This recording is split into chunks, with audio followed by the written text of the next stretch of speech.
Este es un mensaje del pastor John MacArthur, traducido y predicado en español para el mundo de habla hispana. Como mencioné hace un momento, el próximo domingo por la mañana estaré haciendo un mensaje especial acerca de este asunto de la membresía de la iglesia y compartiendo mi corazón con ustedes. El domingo después de ese regresaremos al primer capítulo de 2 de Corintios y el texto ahí que sigue, comenzando en el capítulo 1, versículo 15. Pero en esta mañana quiero quedarme un poco más de tiempo en este asunto del tema de la conciencia. Pasen, si son tan amables, a 2 de Corintios capítulo 1 y recordará que vimos los versículos 12 al 14 hace varias semanas atrás, inclusive antes de las vacaciones de Navidad, y analizamos esos versículos de manera cuidadosa y los explicamos, pero durante varios mensajes más allá de eso, en cierta manera he acampado en la palabra conciencia. Permítame leerle el versículo 12 para establecer el contexto, para profundizar un poco más en este asunto de la conciencia. Pablo escribe: porque nuestra gloria es esta, el testimonio de nuestra conciencia, que con sencillez y sinceridad de corazón, no con sabiduría humana, sino con la gracia de Dios, nos hemos conducido en el mundo y mucho más con vosotros. Ahora recordará que el apóstol Pablo estaba siendo atacado en su integridad, su justicia, su autoridad, su credibilidad, su eficacia. Él estaba siendo atacado en todo frente. Y en defensa de sí mismo, él apela a la corte más elevada. La corte más elevada que está en la tierra, fuera de Dios mismo, y es la conciencia. Él no pide el testimonio de otros hombres que vengan a ayudarle, no pide que algún grupo escriba una carta de recomendación. Él simplemente dice esto: sea lo que sea que ustedes están diciendo, nuestra confianza es esta, el testimonio de nuestra conciencia. Y su conciencia estaba afirmando que él era santo y piadoso y sincero, que él se había conducido a sí mismo de manera apropiada en la gracia de Dios en el mundo y hacia los corintios. La conciencia, entonces, es la corte más elevada en la tierra. La conciencia es el sistema de advertencia del alma, como lo señalamos en nuestro último mensaje acerca de esto. Es la conciencia, según Romanos 2:15, la cual nos acusa o nos justifica, esto es, nos afirma como ser buenos y justos y santos, o nos condena como alguien que está actuando de manera mala, pecaminosa, impía. Y francamente, la conciencia es el mejor crítico porque conoce los secretos más profundos de nuestro corazón y nadie más los conoce fuera de Dios. Si vamos a tener una vida en paz y vamos a tener una vida tranquila, como Pablo la llamó una vida tranquila y en paz, y vamos a disfrutar de la felicidad y la satisfacción, vamos a tener el tipo de gozo que hace que nuestro corazón se regocije y nos da la libertad de servir a Dios con gusto y felicidad y sin restricción. Entonces tenemos que tener una conciencia limpia. Realmente esa debe ser la meta y el deseo de todo creyente, el poder decir lo que Pablo dijo: pueden acusarme lo que quieran, pero el testimonio de mi conciencia es este, que estoy viviendo en santidad y en sinceridad piadosa. Debemos experimentar ese tipo de afirmación por parte de nuestra conciencia. Y eso es desafiante, porque el pecado afecta toda nuestra vida, todo nuestro ser, lo más profundo de nuestro ser. La pecaminosidad se encuentra en la médula del alma humana.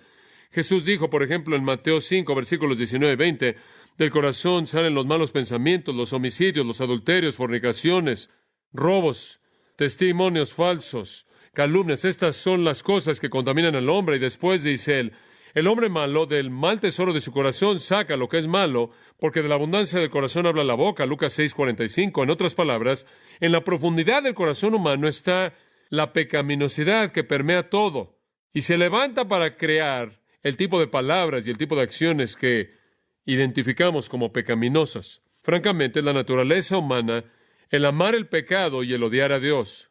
La mente carnal, Romanos 8:7, dice, es enemistad contra Dios. Nacemos amando el pecado, amándonos a nosotros mismos, odiando la justicia y odiando a Dios. Sin embargo, aunque nacemos de esa manera, escuche esto, el pecado no es una debilidad, una falla por la cual no podemos ser hechos responsables. Es un antagonismo energético deliberado en contra de Dios que emana de nuestra voluntad.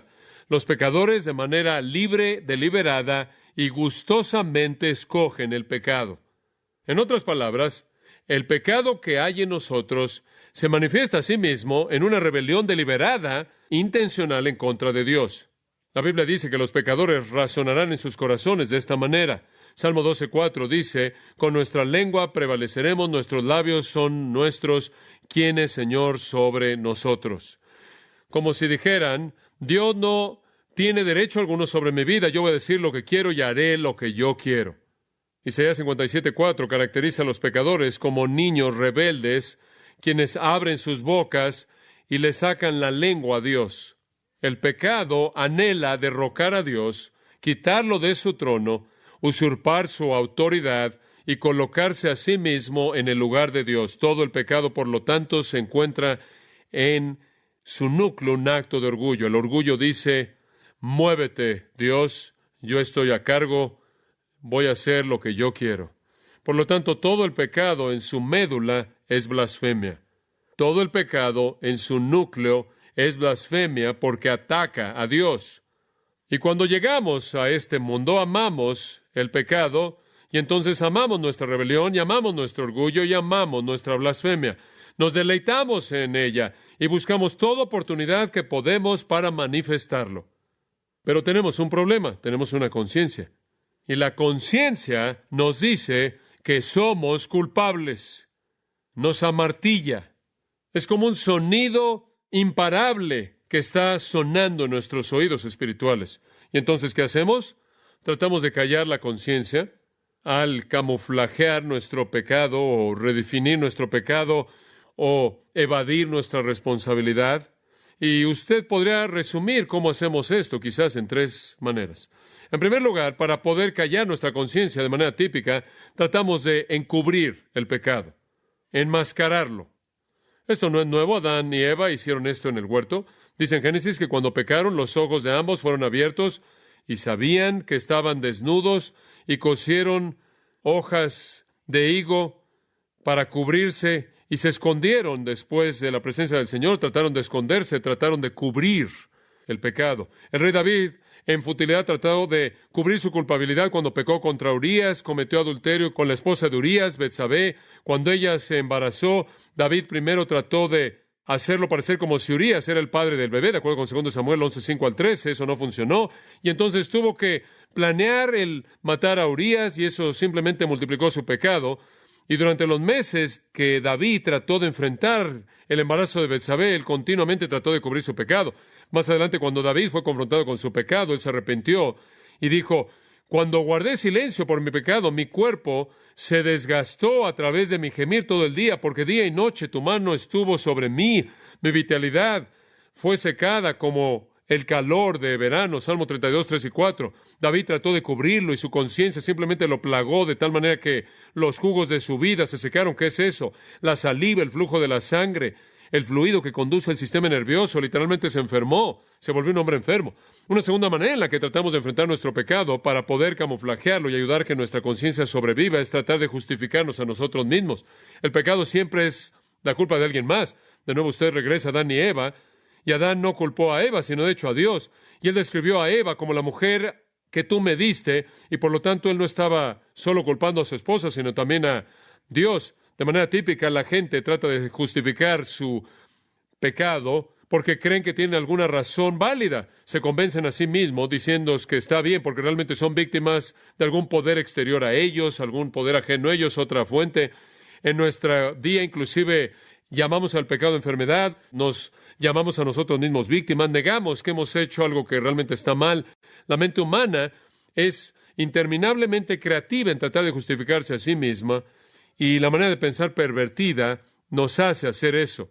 En tercer lugar, y de manera breve, ignoramos nuestro pecado. Tratamos de camuflajear nuestro pecado al cubrirlo, intentamos justificarnos como víctimas, o somos ignorantes. En otras palabras, podemos pecar en ignorancia absoluta. Somos tan ignorantes en términos de la ley de Dios, que simplemente pecamos de manera ignorante, y eso es algo característico de nosotros como pecadores. Como el salmista, tenemos que orar, ¿quién entenderá sus propios errores? Líbrame de pecados ocultos. Y eso es lo que David dijo en el Salmo 19. Hay cosas que pasan en mi vida de las que ni siquiera estoy consciente, como también manténme lejos de pecados presuntuosos. Hay cosas que conocemos y planeamos y premeditamos.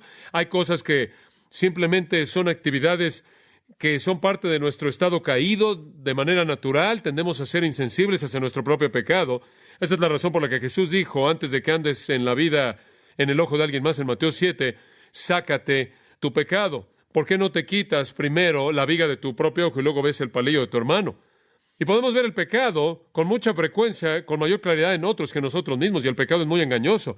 Algunas veces pensamos que debido a que no vemos el acto de pecado, que no tenemos que enfrentar las actitudes de pecado que hay en nuestros corazones. Entonces, como seres humanos, simplemente hablamos de manera categórica, de manera general ahora. Como seres humanos tenemos una conciencia. La conciencia es motivada cuando pecamos. Es motivada por la ley más elevada conocida en nuestros corazones, y debido a que inclusive la gente pagana tiene la ley de Dios escrita dentro de ellos, de tal manera que saben lo que está bien y lo que está mal, su conciencia los aflige con culpabilidad. Tienen que enfrentar eso. ¿Cómo lo hacen? Normalmente lo cubren, lo justifican de alguna manera, o simplemente lo ignoran porque están tan ocupados en su vida, están mal informados acerca de las cosas de Dios, que no saben lo que Dios dice acerca de su pecado. Inclusive, si en algún lugar en el pasado supieron de eso, ya lo han olvidado lo que una vez conocieron, y entonces el pecado puede llevarse a cabo en las vidas de la gente y ni siquiera son sensibles a ello. Se está volviendo ahora un patrón tal en su vida que ni siquiera lo identifican como pecado. Ahora, esa es una manera muy peligrosa de vivir, porque en últimas lo va a condenar a usted. En últimas lo va a enviar al infierno, porque usted está camuflajeando aquello que tiene que reconocer para venir al Salvador, ¿no es cierto? Y hemos hablado de eso. Ahora, quiero profundizar un poco en esto, porque me preocupa mucho esto en todas nuestras vidas. Y simplemente quiero hacer algunas preguntas en esta mañana y tratar de responderlas para que podamos profundizar en esto. La primera pregunta es esta: ¿qué es el pecado? Debemos tener alguna idea clara de lo que es el pecado. El pecado, según las Escrituras, es 1 Juan 3:4, la transgresión de la ley. Esto significa, el pecado es cualquier violación de la ley de Dios. Cualquier persona que practique el pecado también practica la impiedad. Como lo dice una versión, el pecado es transgresión de la ley, es una violación de la ley de Dios. Cualquier falta de conformidad al estándar moral perfecto de Dios es pecado. Ahora, la demanda central de la ley de Dios es esta. ¿Cuál es el primer mandamiento? Amarás al Señor tu Dios con todo tu corazón, alma, mente y fuerzas, ¿verdad? Y el segundo es este: amarás a tu prójimo como a ti mismo. Entonces, la cúspide de todo pecado es violar esos dos. La cúspide de todo pecado es no amar a Dios. Esa es la violación primordial. Y se manifiesta cuando Juan 16 dice que el Señor va a enviar al Espíritu Santo y va a convencer al mundo de pecado. ¿Cuál es el pecado del pecado? Porque no creen en mí. En otras palabras, eso va de la mano con no amar al Señor, es no amar al Señor Jesucristo. Por eso 1 Corintios 16:22 dice: si alguno no amara al Señor Jesucristo, sea anatema. Entonces, el pecado definitivo, la cúspide del pecado, la suma del pecado es la falta de amor a Dios, falta de amor hacia Cristo. Esa es la cúspide de todo pecado, esa es la suma de toda la pecaminosidad. La mente carnal, Romanos 8:7 de nuevo, no se sujeta a la ley de Dios y no puede. Entonces, una persona no regenerada no puede guardar la ley de Dios, y por lo tanto él peca y peca y peca y peca. Y el pecado que guía el desfile es la falta de amor hacia Dios, la falta de amor hacia Cristo, y junto con ello, el amor que va de la mano hacia sí mismo, que se manifiesta en orgullo. Nuestro odio natural de la ley es tal que, inclusive sabiendo lo que la ley demanda, no hace nada sino motivar más desobediencia. Escuche lo que Pablo escribió: las pasiones pecaminosas son despertadas por la ley, y no habría llegado a conocer el pecado fuera de la ley. No habría conocido acerca de la codicia si la ley no hubiera dicho no codiciarás. Pero el pecado, tomando oportunidad a través del mandamiento, produjo en mí la codicia de todo tipo. Romanos 7:5-7. Pablo dijo: leí acerca de un pecado y después supe lo que era y después me vi a mí mismo haciéndolo. En lugar de que la ley de Dios me ayude a derrotar el pecado, la ley de Dios simplemente despertó el pecado. Entre más supe del pecado, más cosas en mi corazón quise cometer. Así es la inclinación del pecador hacia el pecado. Entre más aprende acerca de la ley de Dios, más peca él. La ley no le va a ayudar. La ley simplemente va a motivar el pecado. De hecho, Romanos 1, versículo 32 dice, supongo que el resumen de todo, aunque ellos, conociendo la ley de Dios, que los que practican esas cosas son dignos de muerte, no solo hacen lo mismo, sino que se deleitan en aquellos que lo practican. Ellos conocen la ley de Dios, saben que lleva a la muerte, pero lo hacen de cualquier manera y aplauden a los otros que lo hacen. Es sorprendente. Ahora, nuestra cultura entera en la actualidad refleja esta pasión por el pecado. Vivimos en una cultura en donde la pasión ahora es legítima. En algunas culturas no lo es. Y entonces hay restricciones sociales en lo mismo, pero no en la nuestra. Nuestra cultura entera refleja este amor apasionado hacia el pecado y nadie quiere aparentemente estorbarlo. En ningún lugar esto es más visible que en el mundo de los medios masivos de comunicación. Los medios masivos de comunicación se han convertido en los voceros de los pecados más bajos del hombre. y en ningún lugar es más vil que en MTV. MTV, llamado música, televisión en inglés, transmite imágenes interminables de sexo, drogas y violencia, de manera interminable. Su programación de manera deliberada está diseñado para apelar a los deseos de los ojos, los deseos de la carne y la vanagloria de la vida. No tiene otro propósito. No tiene una virtud redentora, no tiene la intención de hacer que la gente sea moral, hacerlos buenas, ayudarles a pensar de manera profunda, no tiene la intención de educarlos, no tiene la intención de informarles, tiene la intención de liberar su pasión. Esa es su misión primordial, ese es su propósito entero. El programa de mayor rating en MTV es una serie animada que tiene a dos personajes cuyas vidas enteras son pasadas viendo videos musicales, desafiando todo estándar de bondad y moralidad. Beavis y su amigo, cuyo nombre no debe ser mencionado en público, pero ustedes lo conocen, literalmente ha llegado a las profundidades de la inmoralidad en la televisión.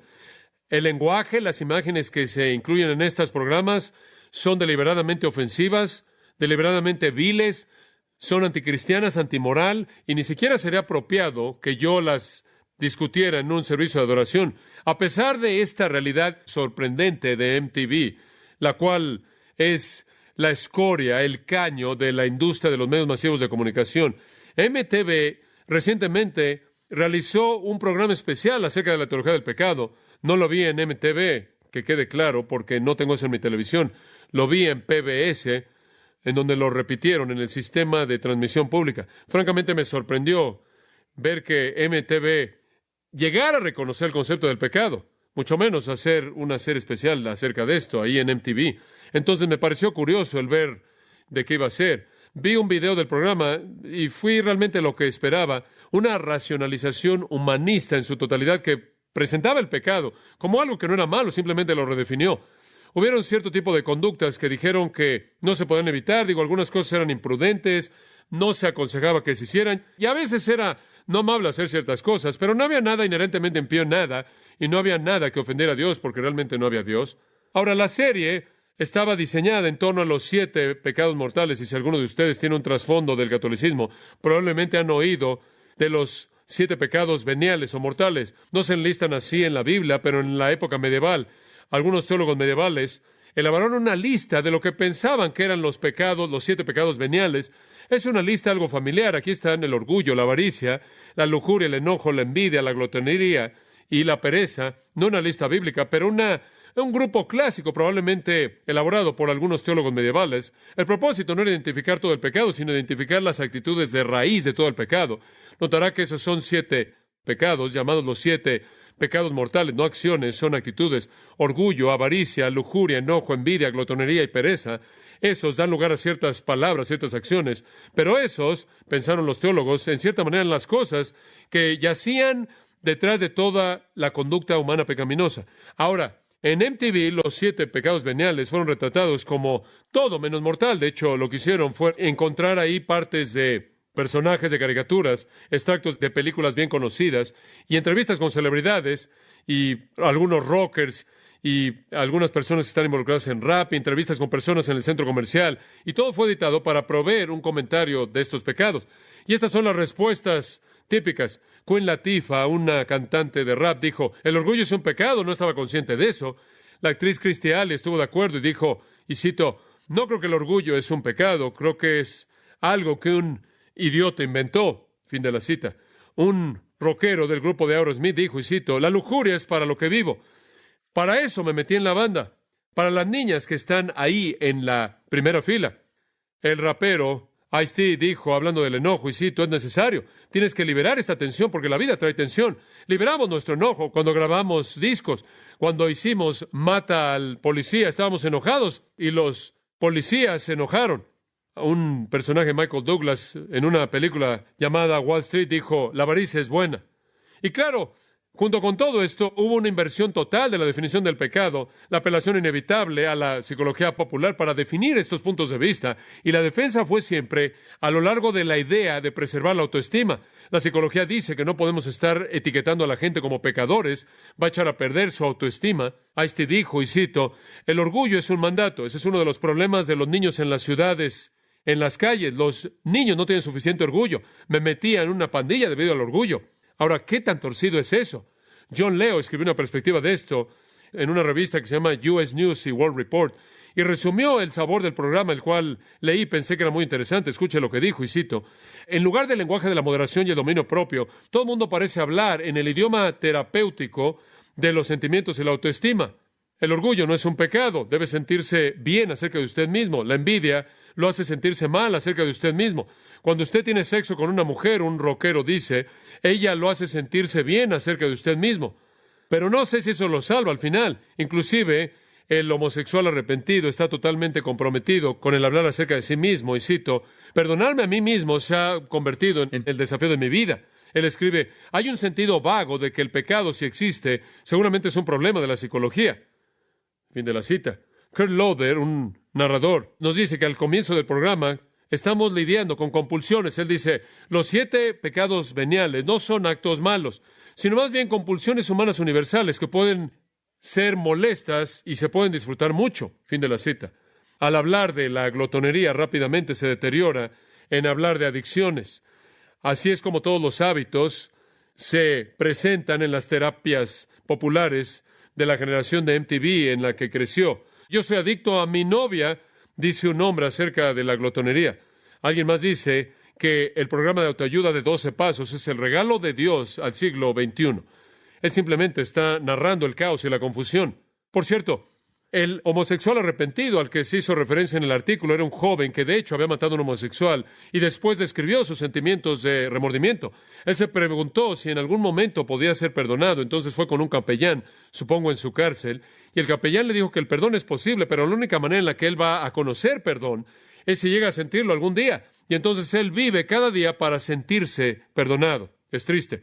El pecado, de acuerdo con MTV, no está basado en estándares morales absolutos.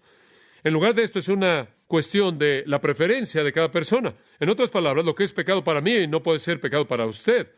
El programa de MTV termina con una apelación a la tolerancia universal, y escuche esto: el verdadero peligro del pecado, de acuerdo con MTV, es cualquier cosa que daña su ego. Eso es pecado. Y ningún pecado, escuche esta, es tan malo como la actitud que mata el gozo de aquellos que creen que el pecado es un estándar absoluto que ofende a un Dios santo. Pensar eso es el peor pecado. Así de perversa es la cultura. Así de perversa se ha vuelto la cultura. La producción entera, la defensa entera del pecado me recuerda que vivimos en una cultura que ha sido entregada por Dios a sus propios deseos pecaminosos. La gente ama su pecado y van a ir a extremos para justificarlo y racionalizarlo. Y mientras hagan eso, se condenan a sí mismos, ¿no es cierto? Porque si usted no define la enfermedad apropiadamente, usted nunca va a llegar a la cura apropiada. Usted no puede llegar a la salvación a menos de que entienda el pecado. Obviamente, entonces, este tipo de manera de pensar es mortal y condenador para aquellos que son engañados por él. Pero también es verdad, y aquí es donde quiero avanzar, no nos queda mucho tiempo, este tipo de manera de pensar, y esto es lo que me preocupa, este tipo de manera de pensar ha invadido la manera de pensar de los cristianos, y así ha sido. Los cristianos han seguido esta redefinición de la cultura, de la conducta humana. Así también las iglesias. Las iglesias que antes no toleraban el adulterio, la fornicación y la homosexualidad y la mentira y el engañar y cualquier otro tipo de cosas, se han vuelto muy tolerantes en la actualidad. Las iglesias que antes querían confrontar el pecado ya no lo confrontan. Hemos seguido el juego psicológico de jugar a la autoestima y la edificación del ego. Esto es típico en todos los movimientos de la iglesia cristiana. No lo es en toda iglesia, pero ciertamente se encuentra en muchas iglesias. Y si usted habla en contra de eso, realmente usted es anatema. Le hemos permitido al mundo redefinir la ley moral de Dios, inclusive redefinir la naturaleza de Dios y hacerlo más tolerante del pecado, de lo que Él es. La exposición constante a la palabra de Dios entonces es esencial. Y le voy a decir una cosa, en un tiempo así, lo que las iglesias necesitan más que cualquier otra cosa es estar expuestos de manera constante al estándar divino de Dios. En lugar de eso, tenemos iglesias que están doblando la rodilla ante la mentalidad de MTV y dándoles más de lo mismo, lo cual es inconcebible para mí. Debería haber un enojo tal de hostilidad en contra de esto, que literalmente iría en contra de esas iglesias que están diluyendo la verdad. Digo, deberíamos estar tan enojados por esto que debería comenzar con una revolución espiritual. Digo, me parece sorprendente que en un tiempo en el que la cultura está siendo definida por MTV, las iglesias están tratando de adaptarse a la cultura. Es increíble. Por otro lado, lo que la gente necesita de manera desesperada, exposición constante a la palabra de Dios, lo cual es lo único, escuche esto, lo único que lo va a mantener usted sensible a la moralidad divina semana tras semana tras semana, conforme usted es atacado por lo demás. Cuando necesitamos eso de manera desesperada, el mantener nuestra sensibilidad al estándar de Dios y a la verdadera santidad y a la verdadera pureza, las iglesias están haciendo eso a un lado a favor de entretener a su congregación. Y es un tiempo sorprendente en el que vivimos. Ahora quiero hacer una segunda pregunta. Veremos hasta dónde llegamos. ¿Cuál es el pecado que es el más serio? Sabemos qué es el pecado. Es cualquier violación de la ley de Dios. Y nunca vamos a ser sensibles al pecado a menos de que constantemente nos mantengamos sensibles a la ley de Dios, y usted hace eso mediante la enseñanza de la palabra. Porque la cultura simplemente está ahogando a la gente, incluyendo a la gente cristiana, en esta nueva moralidad y esta nueva explicación psicológica de la iniquidad y esta nueva basura acerca de la autoestima y la necesidad de edificar, de construir su ego. Sabemos lo que es el pecado. Simplemente conforme somos expuestos a la palabra de Dios, y creo que esto tiene que suceder todo el tiempo. Este no es un momento para sermones cortos que son interesantes. Este es un momento para sermones largos que son demandantes. Mantener una vida pura es muy, muy desafiante en esta época.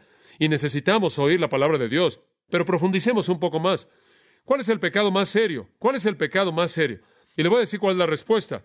Los teólogos medievales lo dijeron de manera correcta. Son los pecados de la mente. Son los pecados de la mente. Jesús lo dijo. Es a partir del corazón que la boca habla. Es lo que hay en el corazón del hombre que sale, que es tan contaminante. Y el verdadero desafío en nuestras vidas, amados, es mantener una mente pura, y esto es muy desafiante. Y yo creo que la única manera en la que va a suceder es ser traído continuamente, por así decirlo, a los pies de la palabra de Dios y ser proclamada de manera convincente. De hecho, los 7 pecados veniales de la teología medieval no eran conductas en absoluto, eran pecados de la mente, todos ellos.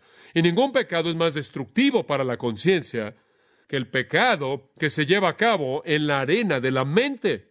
Los pecados en la mente atacan la conciencia como ningún otro pecado, porque escúcheme, la conciencia es el único freno. Un amigo cristiano puede ser un freno a un pecado de la lengua, ¿no es cierto? Usted va a tener cuidado con lo que dice si está junto a otro cristiano, ¿no es cierto? Un amigo cristiano, un marido, una esposa, un niño, va a ser un freno para pecados de acción. Pero el único freno que usted tiene en su vida entera para los pecados de la mente es su ¿qué? Su conciencia. Y usted necesita alimentarse de la palabra de Dios constantemente, meterla a su mente, para que su conciencia realmente opere a máxima potencia. Su conciencia necesita ser tan sensible a los pecados de su mente para que usted pueda disfrutar lo que Pablo disfrutó cuando dije, nuestra confianza, el testimonio de una conciencia buena. Usted tiene que enfrentar los pecados de la mente. Solo usted y solo Dios saben de ello. 1 Corintios 2:11 dice, porque ¿quién entre los hombres conocen los pensamientos del hombre, excepto el espíritu del hombre que está en él? ¿Quién sabe? Nadie sabe, solo usted en su propio espíritu. Mucha gente que no hace obras malas, no obstante, son atrevidos y son malos en sus pensamientos. No actúan de manera mala porque hay presión externa y hay razones de peso por no hacerlo, pero están involucrados en la maldad en sus mentes. Un hombre quien, por ejemplo, se abstiene de la fornicación por temor de ser sorprendido, se podrá convencer a sí mismo de que está bien satisfacer en su propia mente fantasías pecaminosas, porque él cree que nunca nadie va a descubrir un pecado privado como ese.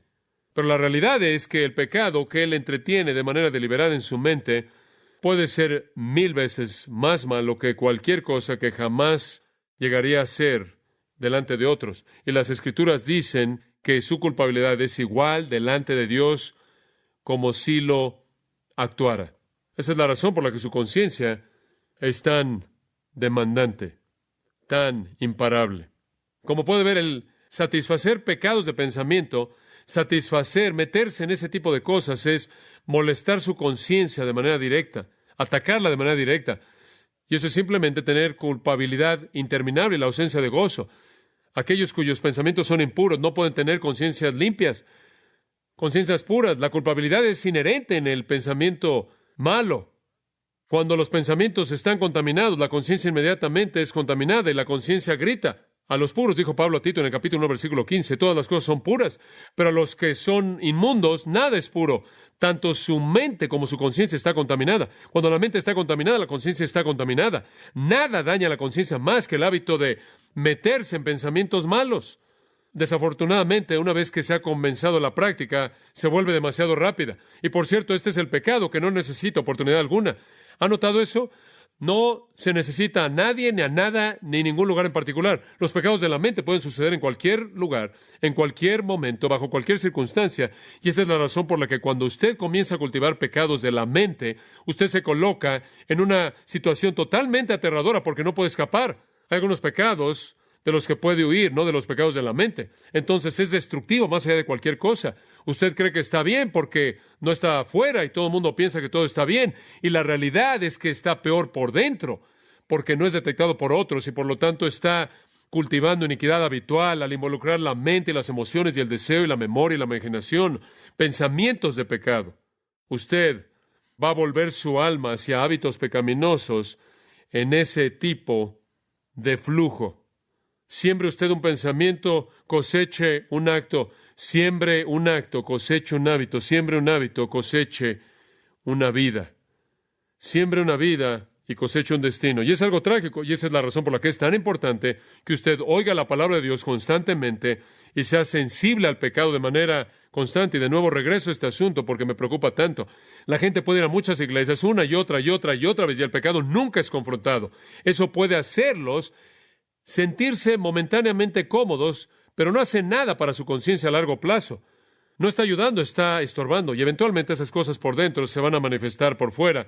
Nunca nadie cae en adulterio. Leemos acerca de eso con pastores y otros.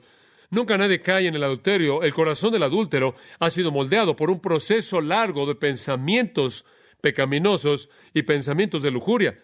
Es moldeado de esa manera. El corazón del ladrón está inclinado mucho antes de que su acto de robo se lleve a cabo. Ya ha sido moldeado por la avaricia. Todo el pecado es incubado en primer lugar en la mente. Y Santiago lo dice en Santiago 1:13.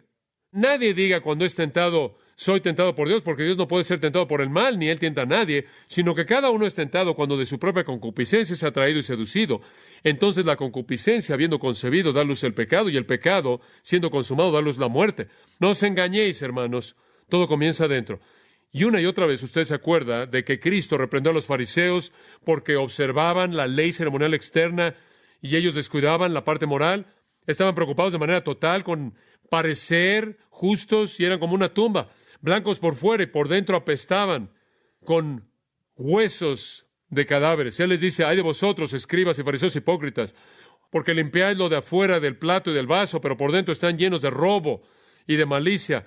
Fariseo ciego, limpia primero la parte de adentro del plato y del vaso para que lo de afuera pueda también ser limpio. Ay de vosotros, escribas y fariseos hipócritas, porque sois como sepulcros blanqueados, que por fuera se ven hermosos, pero por dentro están llenos de huesos de muertos y de toda impiedad, porque también ustedes por fuera parecen justos a los hombres, pero por dentro están llenos de hipocresía y de impiedad. ¿Y sabía usted que los fariseos habían llegado al punto en el que de hecho creían que los pensamientos malos realmente no eran pecaminosos, solo las obras malas? Y esa es la razón por la que Jesús les dijo, habéis oído que se dijo a los antiguos, no mataréis, y cualquiera que matare será culpable de juicio. Pero yo os digo que cualquiera que se enoje contra su hermano será culpable de juicio. Habéis oído que se os dijo, no cometeréis adulterio, pero yo os digo que cualquiera que mire a una mujer para codiciarla ya adulteró con ella en su corazón. No solo el homicidio es pecado, sino también el enojo. No solo el adulterio es pecado, sino también la lujuria. Trate de decirle eso a nuestra cultura. ¿Qué debe estar pasando en nuestras mentes? ¿Qué debe estar pasando en las profundidades de nuestras mentes y corazones? ¿Qué debe estar pasando ahí? Le voy a decir qué. Adoración y amor a Dios. Adoración y amor a Dios. Cuando fuimos salvos para ser buenos adoradores, verdaderos adoradores. El Señor nos salvó para que fuéramos hechos verdaderos adoradores. Escuche esto. El pecar en la mente entonces es profanar el santuario mismo en donde nuestra mejor y más elevada adoración debe estarse llevando a cabo. Entonces, cultivar pecados de la mente no solo contamina la mente, sino que quita el lugar de la adoración para lo cual fuimos salvos. Y ahí de nuevo puede ser definido como una forma de blasfemia. Algunas veces es relativamente fácil el confesar y dejar actos de pecado, palabras de pecado, pero los pecados de lo que pensamos siguen y no se confiesan más que cualquier otro tipo. Son los pecados que oscurecen el alma, son los pecados que dañan la virtud, operan de manera directa en contra de la conciencia, y ahí está la conciencia peleando con todo lo que tiene en contra de este ataque. Esa es la razón por la que el Antiguo Testamento dice en Proverbios 4:23, Sobre toda cosa guardada, guarda tu corazón, porque de él mana la vida. Pero ¿sabe una cosa? Más allá de la conciencia, tengo que decir que Dios conoce nuestros corazones. Hechos 15:8 dice, Dios conoce nuestros corazones. 1 Juan 3:20 dice, Dios es mayor que nuestro corazón y conoce todas las cosas. David escribió, tú entiendes mi pensamiento desde lejos y estás íntimamente familiarizado con todos mis caminos. Entonces Dios sabe si tenemos un corazón lleno de lujuria, de enojo, de avaricia, que es hostil, orgulloso, que está cultivando todos esos pecados de pensamiento, o si nuestro corazón está entregado a la adoración a Él. Salmo 44:21 dice, ¿acaso Dios no sabrá esto porque Él conoce los secretos del corazón? Jesús le dijo a los fariseos en Lucas 16:15, vosotros sois los que os justificáis ante los hombres, pero Dios conoce vuestros corazones, porque aquello que es de alta estima entre los hombres es aborrecible a los ojos de Dios. ¿Y sabe una cosa? Lo que pasa en su corazón es la prueba de su virtud. Proverbios 23:7, porque cuál es su pensamiento en su corazón, tal es él. Proverbios 6:12, un hombre impío, un hombre malo, es el que con perversidad en su corazón planea el mal continuamente. ¿Quieres saber lo que realmente es? Vea su corazón, vea hacia adentro. Porque como el agua, el rostro refleja al rostro, así el corazón del hombre refleja al hombre. Proverbios 27:19. La conducta externa no es una medida precisa de su virtud. Los pensamientos de su corazón revelan la verdad. Los pensamientos de su corazón solo son conocidos por Dios y su conciencia. Y amados, es tan crucial que cultivemos una vida pura para que podamos disfrutar del testimonio de una conciencia limpia. Y sabe una cosa, entre más tiempo pasa aprendiendo la palabra y entre más es expuesto usted a la palabra, más está lleno su corazón con su verdad, mayor será su amor y su adoración hacia Dios, y la limpieza de eso va a llevar a una conciencia limpia. Honestamente, no sé cómo los hombres pueden de manera posible alimentar su vida de pensamientos, de cosas sucias y obscenidades y cosas impías y cosas que desagradan a Dios, y ponerse de pie y ministrar sin que sean literalmente atacados por su conciencia. Los consoladores de Job, ¿se acuerda de ellos? Llegaron a él y lo acusaron falsamente, y no había nada en su vida de lo que podían acusarlo, ¿verdad? Usted se acuerda de Job. Él era más justo que cualquier otro hombre. ¿De qué lo iban a acusar? Le voy a decir de qué lo acusaron. De una vida de pensamiento sucia. Sofar llegó a él y dijo en Job 20, versículos 12 y 13, la maldad es dulce en su boca y lo esconde debajo de su lengua. Aunque lo desea, no lo va a soltar y lo tiene en su boca. En otras palabras, él realmente es impío por dentro. No lo ven, no lo oyen, pero es sucio por dentro. El retrato que él pintó del pensador malo es vívidamente verdadero. Los pensamientos malos son como dulces para él. Para el pensador malo le dan una gran satisfacción sus iniquidades imaginarias, saborean sus fantasías malas, lo disfrutan como un bocado de dulzura debajo de su lengua, le dan vueltas en su imaginación, regresan a los mismos pensamientos impíos, de los cuales pueden derivar placer una y otra vez, los disfrutan como un animal que está rumiando, y traen sus pensamientos malos favoritos una y otra vez para reavivarlos en la mente. De esto acusaron a Job, pero lo juzgaron mal. Job se había guardado cuidadosamente en contra de eso. Esto es lo que dijo en Job 31:1. Hice pacto con mis ojos, ¿cómo había pues yo de mirar a una virgen? Yo no veo ninguna dirección que va a cultivar un pensamiento malo. Él sabía que Dios era la audiencia de sus pensamientos. Él dice esto, ¿acaso él no ve mis caminos y cuenta todos mis pasos? Si yo he caminado con falsedad y mi pie se ha apresurado y ha seguido el engaño, que él me pese con pesas precisas y que Dios conozca mi integridad. Y después Job negó que su corazón había seguido sus ojos. Él negó que su corazón había sido atraído por otra mujer. Ese habría sido un crimen de lujuria, dice él, en iniquidad. E iniquidad a ser juzgada por los jueces. El esconder la iniquidad en el seno, dijo él, sería el cubrir la transgresión de uno como Adán. El pensamiento mismo sacudía su corazón justo.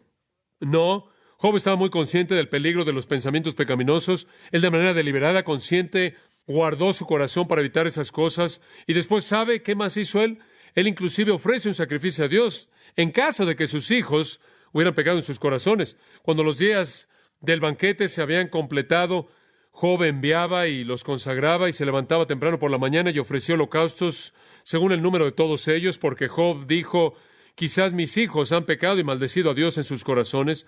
Esto hacía Job de manera continua, preocupado no solo por la vida de sus pensamientos, sino también por la vida de pensamientos de su propia familia. Esa es la razón por la que dijo, no hay ningún otro como él en la tierra. Él es un hombre perfecto, él es un hombre irreprensible y recto que teme a Dios y se vuelve del mal. Entonces, todo este asunto de pecados de pensamiento tiene que ser enfrentado. Si vamos a enfrentar la conciencia, si vamos a liberar nuestra conciencia y disfrutar de paz y gozo y felicidad y el gozo de la experiencia cristiana. Si usted quiere callar su conciencia ruidosa, usted va a tener que enfrentar su vida de pensamientos. Bueno, quizás deba terminar rápidamente en 2 minutos. Hay 3 maneras en las que la mente se involucra en pecado. Simplemente las voy a mencionar y después voy a detenerme. Pecados de memoria, en primer lugar, el disfrutar la memoria de pecados pasados, el traer de regreso una memoria de un pecado pasado y repetir el pecado de nuevo. No hace mucho tiempo atrás bauticé a un hombre que había sido homosexual, transformado por Cristo, su vida fue cambiada, su círculo de amigos fue cambiado. Él se alejó lo más que pudo de cualquier cosa que le recordaba de la vida pasada. Él no era tentado por amantes antiguos, él no era tentado por los homosexuales que lo rodeaban, pero ¿sabe qué era lo que le traía una tentación incesante? Adivine, su memoria, que reciclaba todas las relaciones ilícitas de su pasado. Memorias tan vívidas, tan incrustadas en su cerebro que él pensaba algunas veces que nunca podría vencerlas. Todas las relaciones viles del pasado estaban acumuladas ahí, y si él quería, él podía decirle no a esas tentaciones, y si él quería, podía decir sí, y podía reciclar la inmundicia del pasado. El pecado tiene una manera de grabarse a sí mismo en nuestras memorias con sensaciones vívidas que no podemos sacudirnos. Y le voy a decir una cosa, me entristece cuando sé que personas jóvenes que fácilmente son impresionadas en sus años de adolescencia se van y se sientan en una película y observan a personas que tienen metros de altura en un drama vívido, involucrados en actividades sexuales, y suponen que esas imágenes pueden permanecer en las mentes de esos jóvenes para siempre, por lo menos en esta vida. No las puede sacar de ellos, no las puede hacer a un lado. Y Satanás puede hacer que entre ese ciclo y su carne también puede hacer eso. Y eso no solo es característico de los pecados sexuales. A algunas personas les encanta repetir las memorias de el momento en el que se enojaron y se vengaron en contra de alguien que odiaban, o el momento en el que mintieron y se salieron con la suya, o disfrutan el momento en el que mintieron ahí en su declaración de impuestos. Todo tipo de tentaciones vienen de la memoria. Satanás va a tratar de regresarlo y meterlo a la basura de su pasado, y una vez que usted implanta una imagen en su mente, no la puede quitar, está ahí. Entonces, una manera en la que pecamos en la mente es a través de acordarnos del pecado en el pasado. En segundo lugar, pecados de planeación. La mente, como vimos en Santiago, comienza a tener un deseo pecaminoso, hace que gire su deseo en la imaginación y desarrolla la fantasía completa, y planea y trama el pecado premeditado. Y después se vuelve la tercera cosa, el pecado imaginario. En la planeación, de hecho, podría terminar en una acción real de pecado, pero hay pecados de imaginación, de imaginar puramente el pecado. Cometer adulterio en el corazón, asesinar en el corazón, codiciar en el corazón, estar insatisfecho con lo que usted tiene en su vida, estar soñando con estar casado con alguien más, estar pensando en un lujo que querría usted en su vida, estar satisfaciendo la glotonería en una vida imaginaria. Literalmente millones de personas viven así, en este tipo de fantasía de pecado. ¿Y sabe lo que creo? Usted ha oído de esta teología de la confesión positiva. Yo creo que en la mayoría de los casos no es nada más que pecados de fantasía. No es piadoso, no es virtuoso y no es fe. Decir, quiero un nuevo Rolls Royce, un nuevo Cadillac, una nueva casa, un mejor trabajo, más dinero, y voy a creer que Dios lo va a hacer, no es un acto justo de fe, es una iniquidad, es un pecado de fantasía, es lujuria, es avaricia. Y entonces la mente puede pecar al recordar, al planear pecados en el futuro y al desarrollar la imaginación.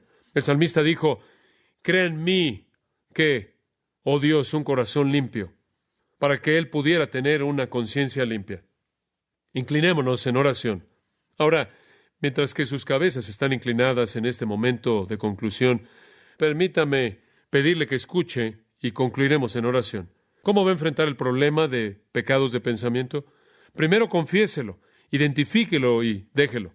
Sin moralidad o enojo, venganza o amargura o avaricia o falta de contentamiento. En segundo lugar, rehúse entretener el pensamiento. Haga un pacto con el Señor a pensar en cosas que son honorables, justas, puras, buenas.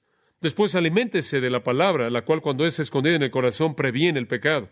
Y después evite las atracciones malas. No se exponga a cosas que provocan pecados de pensamiento. Y después cultive el amor de Dios. Es mi oración y mi deseo por usted que usted glorifique a Dios, honre a su Salvador y disfrute de la bendición triunfal de una conciencia limpia, y que usted pueda decir con Pablo: nuestra gloria es esta, el testimonio de nuestra conciencia, que con sencillez y sinceridad de Dios, no con sabiduría humana, sino con la gracia de Dios nos hemos conducido en el mundo. ¡Qué testimonio!